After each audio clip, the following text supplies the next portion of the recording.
राष्ट्रपति भवन से औपनिवेशिक छाप का अंत। राष्ट्रपति द्रौपदी मुर्मू ने राष्ट्रपति भवन में एडविन लुटियंस की प्रतिमा को हटाकर भारत के पहले भारतीय गवर्नर जनरल सी राजगोपालाचारी राजाजी की प्रतिमा का अनावरण किया। आज से आम जनता राजाजी उत्सव के तहत इस प्रदर्शनी को देख सकेगी। ये कदम भारत की मानसिक गुलामी की बीड़ियों को तोड़ने की दिशा में एक बड़ा राजनीतिक संदेश है। पीएम मोदी का असम और बंगाल दौरा। प्रधानमंत्री नरेंद्र मोदी आज असम के गुवाहाटी में झुमूर बिनंदनी कार्यक्रम में शामिल होकर पूर्वोत्तर की सांस्कृतिक विरासत को वैश्विक मंच पर बढ़ावा देंगे। इसके बाद वे बंगाल के बागडोगरा में एक जनसभा को संबोधित करेंगे, जहां राज्य में आगामी निकाय चुनावों और विधानसभा की रणनीतियों पर चर्चा होने की संभावना है। डोनाल्ड ट्रंप और पीएम मोदी की वार्ता का असर। अमेरिकी राष्ट्रपति ट्रंप द्वारा आयात शुल्क यानी टैरिफ कम करने के फैसले के बाद भारतीय राजनीति में उत्साह है। पीएम मोदी ने 1.4 अरब भारतीयों की ओर से ट्रंप का आभार जताया है। आज संसद के विशेष सत्र में इस आर्थिक और राजनीतिक जीत पर चर्चा होगी। अमित शाह की गुवाहाटी बैठक। केंद्रीय गृह मंत्री अमित शाह कल देर रात गुवाहाटी पहुंचे, जहां मुख्यमंत्री हिमंत बिस्वा शर्मा ने उनका स्वागत किया। आज शाह पूर्वोत्तर राज्यों के मुख्यमंत्रियों के साथ आंतरिक सुरक्षा और ड्रग्स मुक्त भारत अभियान पर बड़ी बैठक करेंगे। गाजा शांति योजना पर भारत का रुख। भारत ने वॉशिंगटन में बोर्ड ऑफ पीस की बैठक में पर्यवेक्षक के रूप में भाग लिया है।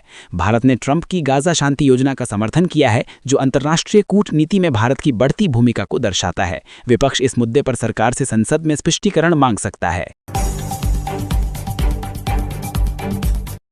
मुकुल रॉय के निधन पर शोक। पूर्व केंद्रीय मंत्री और दिग्गज राजनेता मुकुल रॉय के निधन पर पीएम मोदी और ममता बनर्जी सहित कई बड़े नेताओं ने शोक व्यक्त किया है। आज कोलकाता में उनका अंतिम संस्कार राजकीय सम्मान के साथ किया जाएगा। झारखंड निकाय चुनाव की सरगर्मी। झारखंड में स्थानीय निकाय चुनावों के लिए आज प्रचार का अंतिम दौर है। मुख्यमंत्री हेमंत सोरेन और विपक्षी नेता बाबूलाल मरांडी आज अपनी पूरी ताकत झोंकेंगे। राज्य की राजनीति में ये चुनाव 2029 के आम चुनावों का लिटमस टेस्ट माना जा रहा है।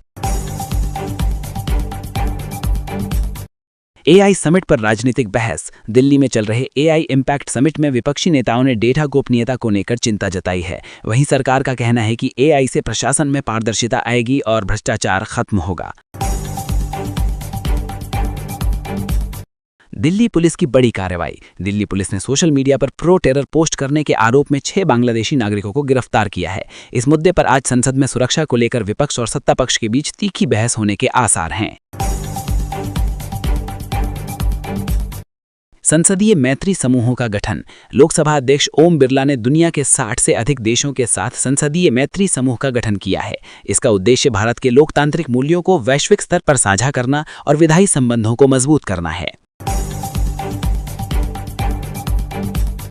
विकसित भारत ग्राम जी मिशन। सरकार ने ग्रामीण रोजगार और आजीविका के लिए विकसित भारत ग्राम मिशन का नया चरण आज से लागू कर दिया है। इसके तहत अब ग्रामीण क्षेत्रों में कौशल विकास के साथ साथ सीधे बैंक खातों में 5,000 रुपये की मासिक सहायता का प्रावधान किया गया है, जो विशिष्ट रोजगार लक्ष्यों को पूरा करेंगे। पीएम सेतु योजना।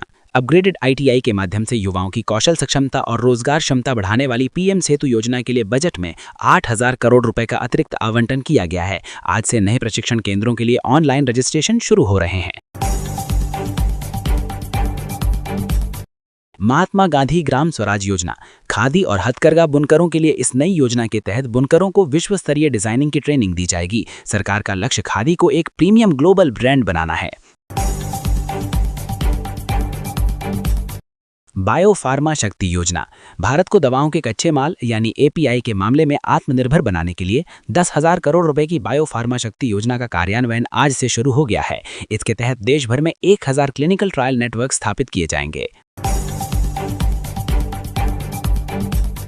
कॉर्पोरेट मित्र योजना। बजट 2026 में घोषित ये योजना छोटे एमएसएमई और युवा स्टार्टअप्स के लिए एक बड़ा सहारा है। इसके तहत नए उद्यमियों को लाइसेंसिंग और टैक्सेशन में मदद करने के लिए सरकार मित्र यानी सलाहकार नियुक्त करेगी।